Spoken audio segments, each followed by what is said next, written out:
Un saludo a todos y a todas. Os recuerdo que estamos en la tutoría número 8 de la asignatura de Estado y Sistemas de Bienestar del primer semestre o cuatrimestre del primer curso del grado de Trabajo Social. Y vamos a empezar tema nuevo, que es el tema de la política social europea. Un segundito, que lo ponemos en pantalla. Ahí está. Vale, ya lo tenemos aquí. Bueno, vamos a empezar con la política social o servicios sociales en la Unión Europea, antiguamente política social europea. Y vamos a empezar haciendo una matización, que es muy importante que se tenga en cuenta. Cuando hablamos de política social europea no es como hablar política social española. Es decir, tú no vas a la Unión Europea y le dices, oiga, yo quiero una pensión, o yo quiero tener que me den la educación, o yo quiero tener una ayuda económica para familiar, yo quiero... Ese tipo de cuestiones la Unión Europea no lo hace, ¿vale? Es decir, la Unión Europea, ahora cuando yo empiezo a hablar, vaya a escuchar una serie de elementos que parecen disparates, porque claro, más que dar políticas sociales, lo que tiene son una serie de fondos que los puede distribuir o administrar para que los países miembros, que son los que van a ejecutar las políticas sociales, las puedan llevar a cabo, algunas normativas que dan directrices o líneas maestras donde la Unión Europea les dice cómo deberían de trabajar esos países miembros o estados miembros, y a lo más que llegamos es coordinación de políticas o instrumentos de coordinación, ¿vale? Muchas veces son sistemas informáticos, ahora los vais a ver, o bases de datos que permiten la transferencia de información de manera que las personas que pasan de un estado a otro, ¿vale? No se vean muy afectadas o por lo menos se les reconozcan determinados derechos en el transcurrir por países de la Unión Europea, ¿vale? Esto a grosso modo en verdad es todo el tema 6, ¿vale? Por eso vais a ver que cuando hablamos aquí de política social, servicios sociales de la Unión Europea, pues nos podemos ver un poquillo así como que nos llevemos un choque. Vamos a empezar trabajando precisamente por uno de los órganos de gobierno fundamentales, que es la Comisión Europea, dentro de Europa, que apoya a los Estados miembros a través de paquetes de inversión social, ¿vale? En el libro, voy a ampliarlo un poquito por aquí porque creo que se verá mejor, existe o os menciona el paquete de empleo, que marca el rumbo hacia una recuperación generadora del empleo. Habla también, o vais a ver en el libro que se os menciona, el libro blanco sobre las pensiones, que presenta una estrategia en favor de las pensiones sostenibles y segura. Os repito que no es que haya dinero para pensiones en la Unión Europea para los ciudadanos de los... Ojalá fuera hecho de esta manera, pero esto no funciona así. Y paquete de empleo juvenil, si os dais cuenta, que trata específicamente de la situación de los jóvenes. Estas medidas, ahora vamos a leerla un poquito más abajo para profundizar, pero si os fijaros, estos paquetes, empleo juvenil, el tema del libro blanco de pensiones, casi todo el tiempo la política social europea, las directrices de política social europea están vinculadas al tema de la empleabilidad y del trabajo. ¿Por qué? Porque parte de la tendencia de que a través del empleo los ciudadanos de la Unión Europea evidentemente pueden conseguir tener satisfechas sus necesidades, por eso es tan importante estimularlo. Lo que molaría es de verdad, que hubiese una estimulación fuerte en pro del pleno empleo y que además los Estados miembros se dedicaran a esto, pero evidentemente pues no se dedican a esto. Como las políticas sociales forman parte de la Estrategia Europa 2020, que son una serie de objetivos que ya ha llovido y de hecho ya se han quedado atrás, fijaros que estamos hablando de 2020, la Comisión también apoya los esfuerzos de los países de la Unión Europea para superar los retos sociales a través de las medidas previstas en la plataforma contra la pobreza y la exclusión social y el paquete, que son complementarios, de inversión social y los fondos de la Unión Europea. En concreto, muy potente para nosotros los fondos sociales europeos, ¿vale? De ahí sale mucho dinero para temas sociales que van a los países Estados miembros y se pueden gestionar a través de ayuntamientos, entidades públicas, pero también a través de fundaciones, asociaciones, plataformas coordinadas. No digo porque aquí como trabajadores sociales muchos de vosotros y de vosotras gestionaréis fondos que proceden del Fondo Social Europeo, dinero, pero también, por ejemplo, los fondos FEDER y algunos otros que también, con los que también vais a conectar, ¿vale? Son, ya digo, cajas económicas que permiten en un momento determinado establecer conexiones. Hay otro concepto que vais a leer en el libro, que es el método abierto de coordinación MAC pues al cuadrado, ¿no? ¿Qué significa esto? Bueno, pues esto es la Comisión Europea, trabaja mano a mano con los países de la Unión Europea a través del Comité de Protección Social y recurre al método abierto de coordinación MAC en los ámbitos de la inclusión social, la asistencia sanitaria, la asistencia a enfermos crónicos y las pensiones, que es el denominado MAC social, por eso se habla MAC al cuadrado, que es el MAC-MAC. El MAC social es un proceso voluntario de cooperación política que se basa en establecer objetivos comunes y evaluar los avances hacia su consecución por medio de indicadores comunes.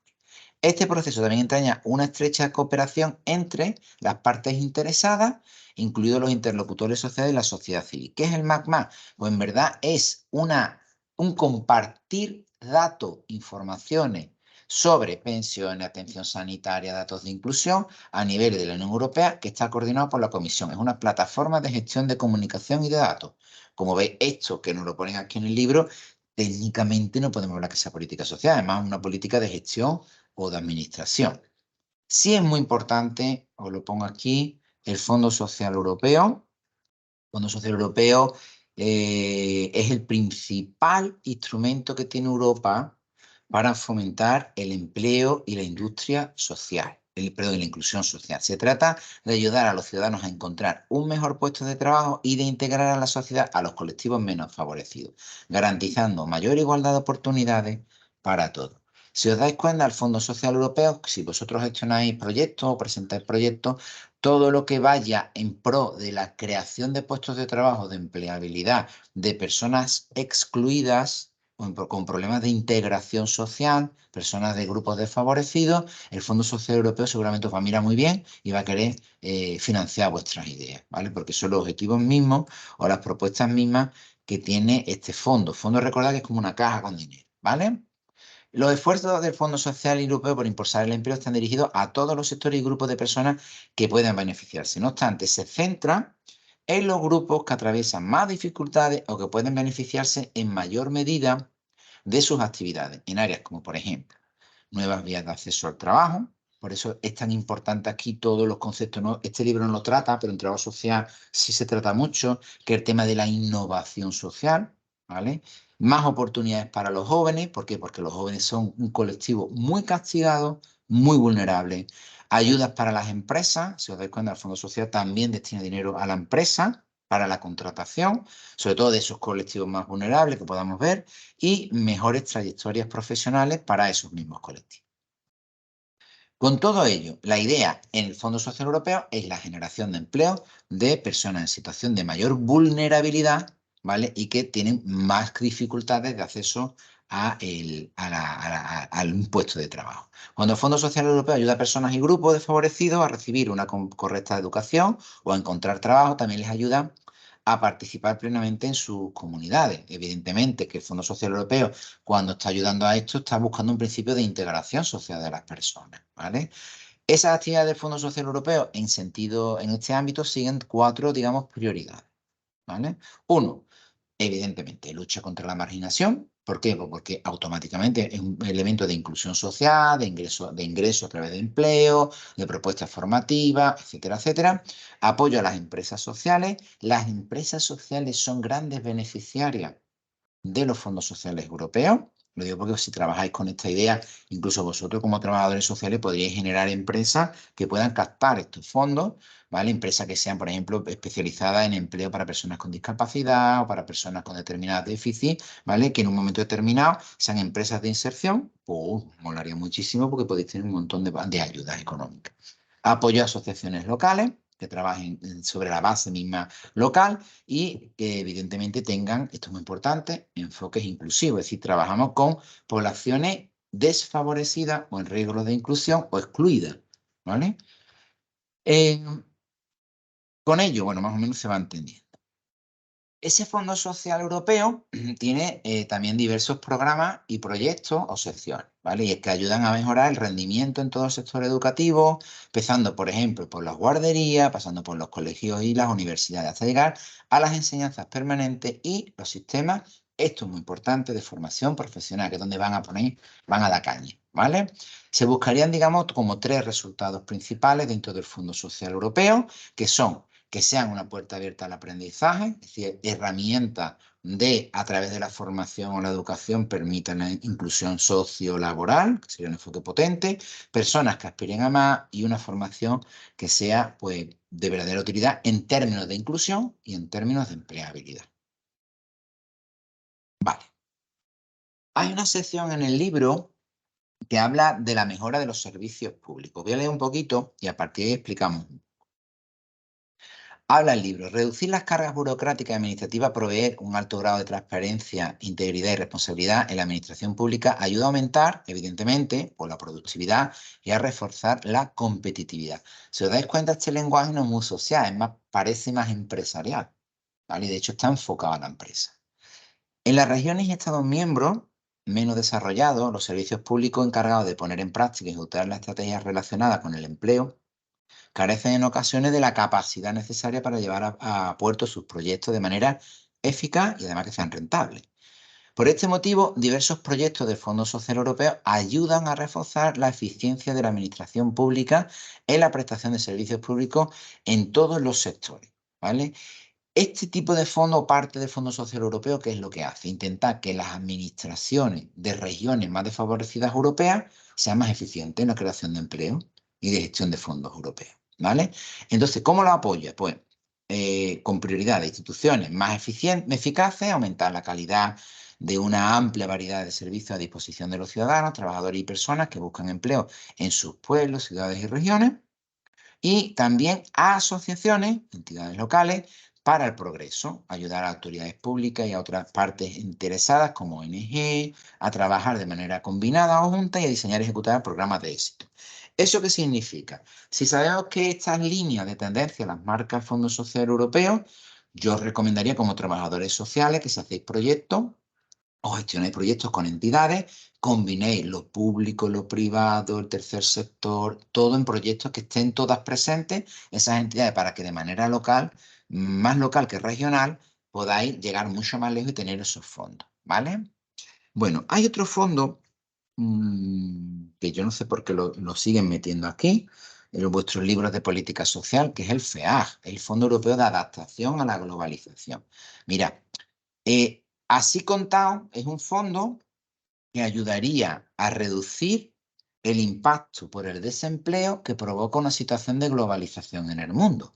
Ostras, contado de esa manera es una pasada, molaría mucho, ¿vale? Pero técnicamente ahora vamos a ver cómo funciona. Pero si os sabéis, cuando el mundo está globalizado, la economía globalizada, ¿qué ocurre? Que muchas veces los sistemas de producción y las empresas pues no están aquí, no están, por ejemplo, en Sevilla, no están en España, sino que producen fuera, crean empleo de malísima calidad, horrorosa calidad y deficiente calidad y derechos laborales en una otra parte del mundo, pero luego lo venden aquí, ¿vale? ¿Eso qué significa? Que quien pueda hacer eso va a cerrar su fábrica aquí y se la va a llevar a otro lado.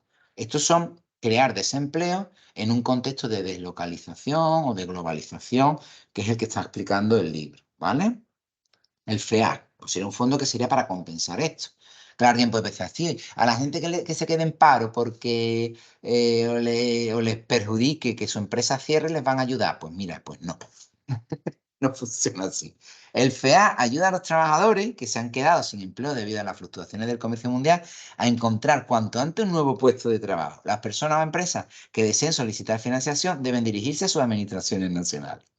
El Fondo Social de Adaptación a la Globalización FEA presta apoyo a trabajadores que pierden su empleo como consecuencia de grandes cambios estructurales, o sea, no es cualquier entidad ni es cualquier empresa, grandes cambios estructurales en las pautas del comercio mundial provocados por la globalización, por ejemplo, cierre de grandes empresas o deslocalización de la producción fuera de la Unión Europea por una crisis económica y financiera mundial. Como veis, no es cualquier entidad ni en cualquier caso, en cualquier momento. El FEAC, que tiene un presupuesto máximo de, bueno, pasamos de los presupuestos, porque eso va variando según los años, puede financiar hasta el 60% del coste de los proyectos concebidos, para ayudar a trabajadores despedidos a encontrar un nuevo empleo o crear su propia empresa, lo que es lo mismo. Antes de que eso ocurra, las entidades o administraciones deberían de presentar proyectos al FEAC, evidentemente nunca ocurre, no lo hacen antes, para que se tuviese en cuenta y se empezaran a trabajar esas líneas de ayuda.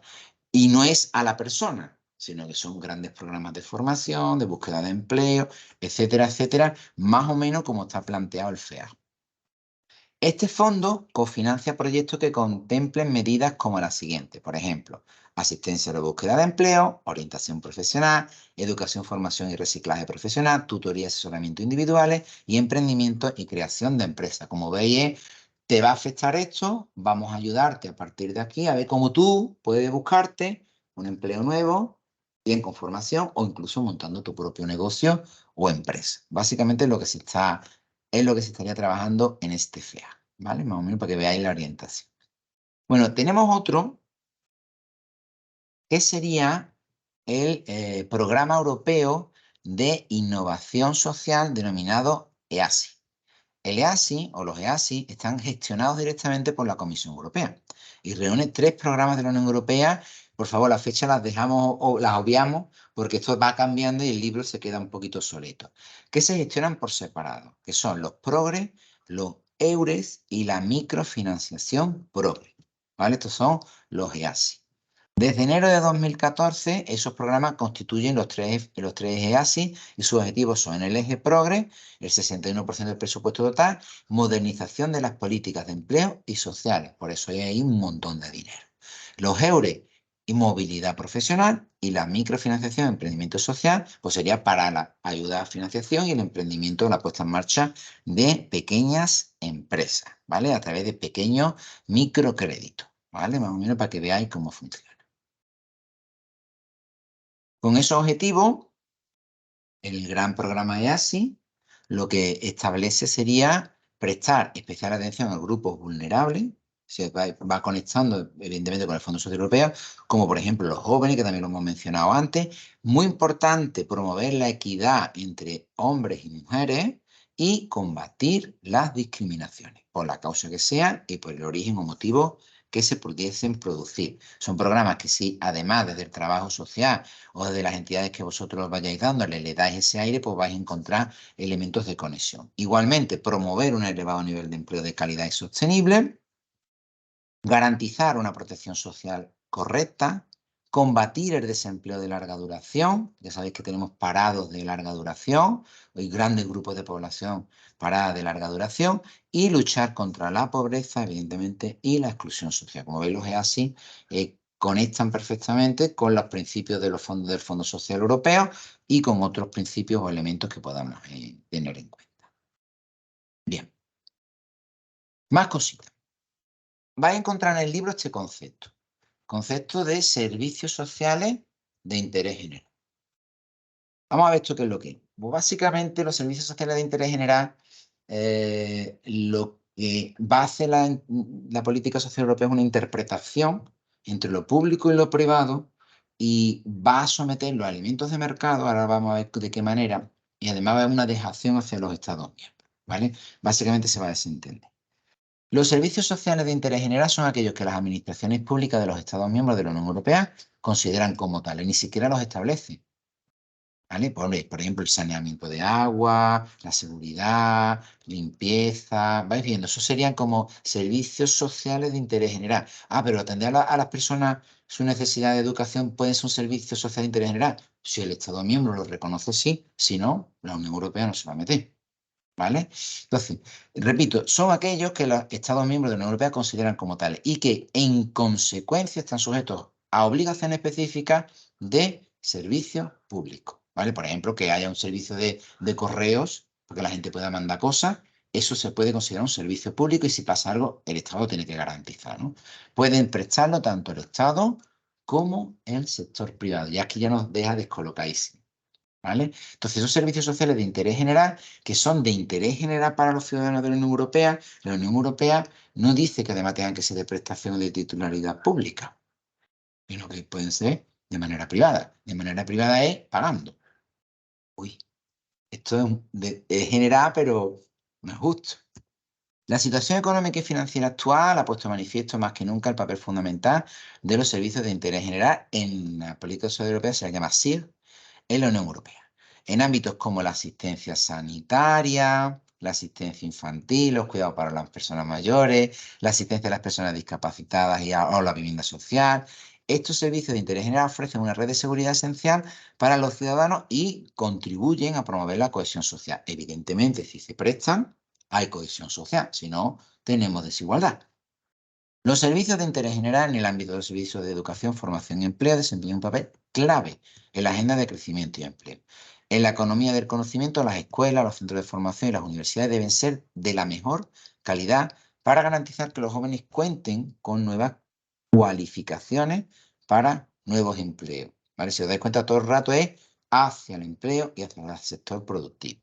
Al mismo tiempo, las limitaciones presupuestarias a las que se enfrentan actualmente las administraciones públicas y la necesidad de saneamiento presupuestario hacen que sea necesario garantizar que se presten servicios de alta calidad de forma más eficiente y rentable posible. Si os dais cuenta, todo el rato está cuestionando el tema de esos servicios generales a la rentabilidad económica y a la rentabilidad presupuestaria. Esto es muy peligroso porque si no hay dinero o no se obliga a que haya dinero para esas partidas, simplemente estos servicios generales no se van a presentar y son de interés general. Lo que está haciendo aquí la Unión Europea es descargar de obligación o de responsabilidad a los propios Estados miembros. Recordad aquí, estas directrices no van hacia los ciudadanos, van hacia los países que lo componen. ¿Vale? Habría como 3 categorías de servicios de interés general, que son las categorías económicos, no económicos y sociales. ¿Vale? Los servicios de interés económico general son servicios básicos que se prestan a cambio de una remuneración. Por ejemplo, los servicios postales. ¿Vale? Es decir, cuando tú mandas un paquete o lo que sea, tú pagas por él, ¿no? Cuando están sujetos a las normas europeas de competencia y mercado interior, cuando sea necesario, pueden hacerse excepciones para garantizar el acceso de los ciudadanos a los servicios básicos, dice la Unión Europea. Si se diesen una serie de circunstancias en las cuales el ciudadano no pudiese o no tuviese que pagar, pues los estados deberían de articularlo, ¿vale?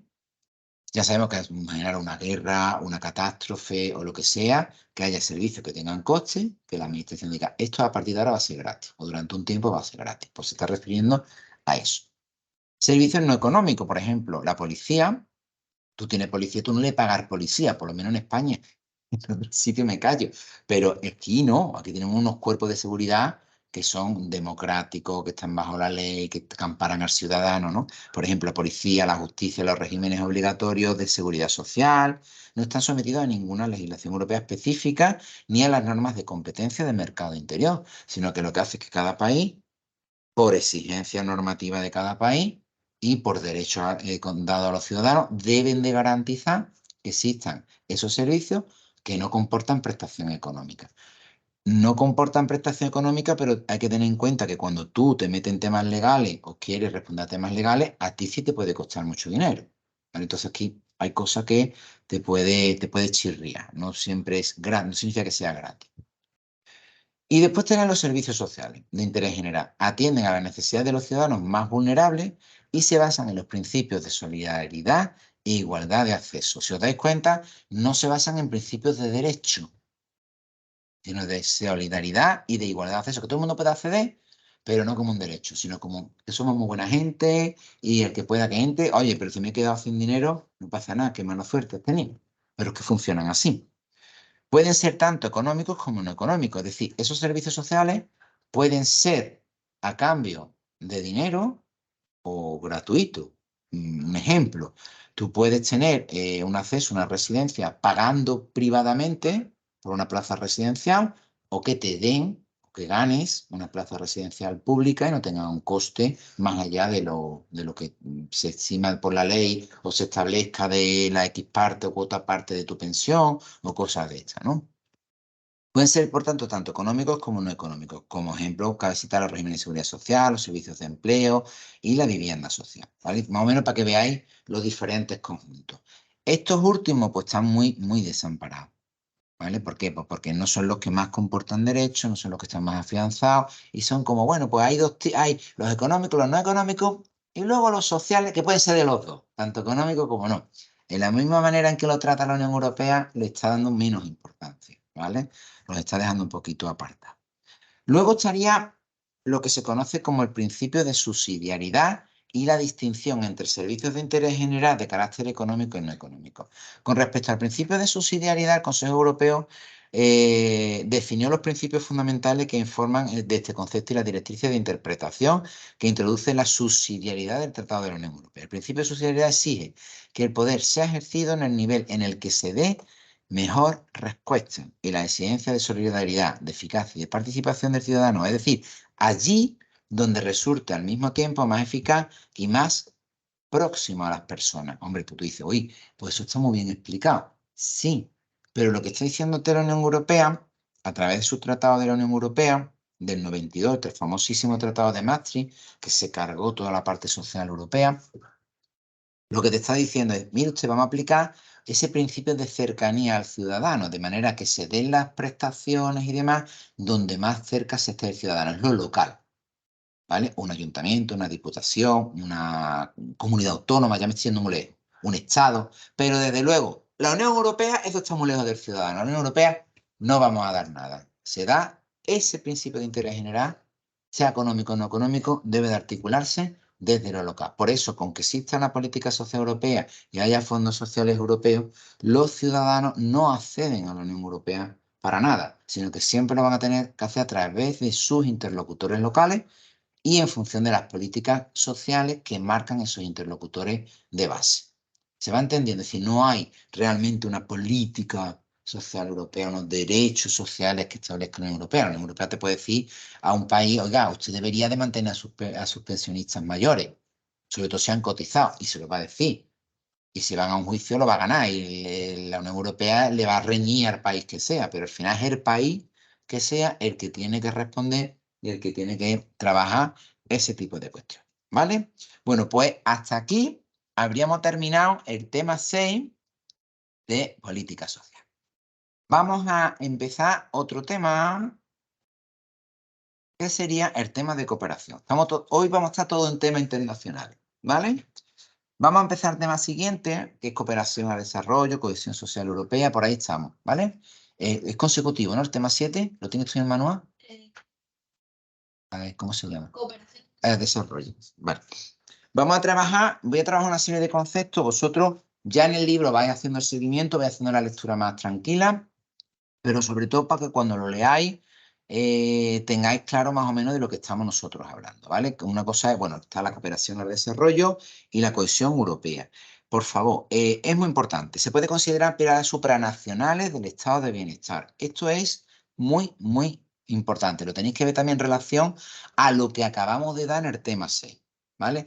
Es decir, esto que estamos hablando aquí, de cooperación al desarrollo, tal, no es de los estados hacia adentro de los estados, sino que estamos hablando de países, estados europeos, países como España, etcétera, etcétera, cómo ayudan a otras regiones del mundo o a otros países, no a los ciudadanos de dentro, ¿vale? Entonces estamos hablando de cooperación, por ejemplo, cooperación al desarrollo, ¿vale? Vamos a empezar a ver una serie de ideas básicas que os pueden servir mucho de orientación y que os van a aparecer en la lectura del. Por ejemplo, las ayudas oficiales al desarrollo, AOD, son unas ayudas, unas aportaciones de recursos a los llamados países en desarrollo, ¿vale? Son ayudas que países, vamos a llamarlo desarrollados, dan a países que no lo están, ¿vale? Que están en desarrollo. Procedentes de fondos públicos, es decir, no son donaciones privadas, no es una campaña de recogida de fondos que haya en la tele que tú mandas un mensaje y alguien lo recoge y lo manda, sino que un país de sus presupuestos generales, de su dinero, es decir, es un Estado, ¿vale? Un gobierno, el que apoya a otras regiones del mundo o a otros países. Esto lo hace a través de ayudas bilaterales o a través de organismos multilaterales que se llamaría ayuda multilateral. Por ejemplo, ayuda bilateral, acuerdo entre España y Yemen por el cual España ayuda a Yemen para desarrollo en tantos millones en ayudas oficiales. Esto es entre dos países que entre ellos se lo negocian y es una ayuda bilateral.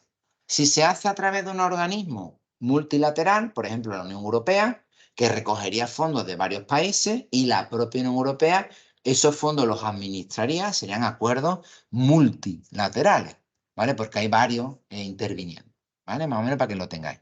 Que tengan como finalidad, evidentemente, la contribución al desarrollo de los países receptores y que sean otorgados en concepto de donaciones o préstamos en condiciones ventajosas. Tenéis que tener mucho cuidado. Porque las ayudas económicas, ayudas oficiales al desarrollo, casi siempre son súper rentables para el que presta el dinero. Son súper rentables. ¿En qué sentido? Porque es un préstamo. Es una pasada. es un préstamo, casi todas las ayudas al desarrollo. Yo le presto a un país más pobre que yo, que me va a pillar dinero, pero yo le doy por unos intereses que se va a llevar 100 años pagándome a mí ese dinero. Como no me lo va a poder pagar, no pasen 20 o 30 años y le voy a dar otro préstamo, otra ayuda, que es para que cierre el otro préstamo. Y otra vez vuelva a estar en deuda conmigo con más capital. ¿Vais viendo cómo funciona esto? De manera que un país pobre que recibe ayuda oficial al desarrollo casi nunca puede salir de la pobreza, porque aunque genere mucha riqueza, tiene un montón de deuda. Es terrible, es terrible. En la actualidad en el mundo, bueno, eso es mentira, no son 6.800, ya estamos en 8.000, ¿no? 9.000 millones de personas. Una de cada tres vive en la pobreza y la mitad de ellas vive en la pobreza extrema, definida esta como la subsistencia con menos de $1 al día. Las causas, evidentemente, son políticas, económicas, sociales, históricas. No vamos a entrar ahora mismo en ello. En España, pues ha sido un país que hasta 1981 nosotros percibíamos ayudas al desarrollo, porque éramos un país que estábamos prácticamente desarrollándonos. Ten en cuenta que en el 81 llevamos 5 o 6 años después de la muerte del dictador. Y nosotros durante la época del dictador, los últimos 20 años, éramos país subdesarrollado, pero subdesarrollado totalmente. ¿Vale? Su objetivo actual es conseguir, bueno, esto es mucho debate, 0,7 del PIB español con destino a la cooperación, la buena marcha de estos objetivos, del que ya se alcanza un 0,5. Bueno, hay datos que debéis de entender que eso no está ya vigente. Lo que sí tenéis que entender que muchas veces vais a escuchar lo de la condonación de la deuda. Esto que se habla de perdonar a los países pobres estas ayudas económicas al desarrollo es porque muchas veces, casi todas, esos países ya han aportado mucho más que la cantidad original que pidieron y le han aportado en intereses. Se va entendiendo lo que le está diciendo, oye, dejadlo ya. Si ya la habéis sacado, son pobres, cada vez son más pobres y nada más todo lo que producen al final se lo llevan los que han prestado dinero. ¿Vale? Por eso se habla de esas condonaciones.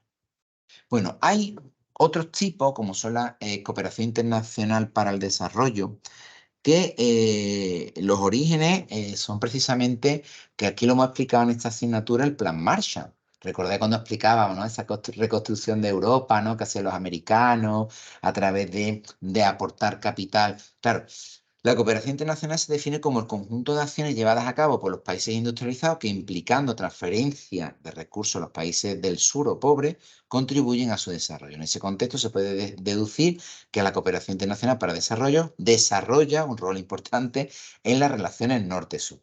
Sí, pero también establecían, recordad, relaciones de dependencia. ¿Vale? Si yo les doy dinero o les doy máquina o les doy, ten en cuenta que muchas veces la cooperación internacional o las ayudas oficiales al desarrollo se dan en recursos, no en dinero, sino en materiales. Y en algunos casos se han dado en bonos armas. Es decir, yo te doy 1.000 millones prestados, canjeable por material militar en mi país. ¿Qué es lo que estás haciendo? Ostras, en verdad, le estás diciendo, te dejo dinero para que te lo gastes en mi industria militar, yo te voy a armar hasta los dientes para que tú hagas tu guerra, pero ojo, me tiene que devolver dinero. En verdad, lo que ha hecho es una compra, ¿vale? O sea, barbaridades de estas, así, las vais a encontrar. También estaría la teoría del impulso exterior, es desde su origen la justificación de la cooperación al desarrollo basada inicialmente en instrumentos comerciales y financieros. Es decir, el Plan Marshall también lo era. Si yo te ayudo a ti para que tú te desarrolles, para que tú empieces a mercadear, a comerciar conmigo, con lo cual es una ayuda al desarrollo con un interés básicamente mercantilista. Bueno, tenemos también, os vais a encontrar por el libro, el Programa de Naciones Unidas para el Desarrollo, famosos PNUD, definición y medición de la pobreza, déficit crónico de calorías mínimas para la población, tanto necesidades, aquí se incluiría, ¿no?, en los conceptos que maneja el PNUD, tanto necesidades alimentarias básicas como necesidades no alimentarias básicas, tales como vestido, energía, vivienda. Os recuerdo que ahora mismo ya no, del lenguaje que está utilizando Naciones Unidas son los ODS, ¿vale? O los Objetivos de Desarrollo Sostenible, que hay una serie de objetivos de desarrollo sostenible, no me acuerdo ahora cuántos eran, que son muy chulos, echarle un ojillo y los vais viendo. ¿vale? Porque marcan itinerarios. Ahora vamos a mencionar otro objetivo también. ¿Cuáles serían las recomendaciones que se dan, ¿no?, en el tema de desarrollo? Bueno, aquí os he capturado una parte del World Bank, que es el Banco Mundial, que tomando en consideración experiencias pasadas y los enfoques sobre la pobreza, ¿no?, en 2001 hicieron una recomendación, el Banco Mundial, fijaros que es considerado uno de los agentes principales de generación de desigualdad y pobreza en el mundo, ¿vale? eh, donde marca como 3 maneras, o deberían de llevarse a cabo 3 acciones muy importantes para acabar con el tema de la pobreza en el mundo. 1, promover oportunidades materiales, propiciando el crecimiento económico, la creación de trabajos, escuelas, crédito, servicios de aguas residuales, salud y educación.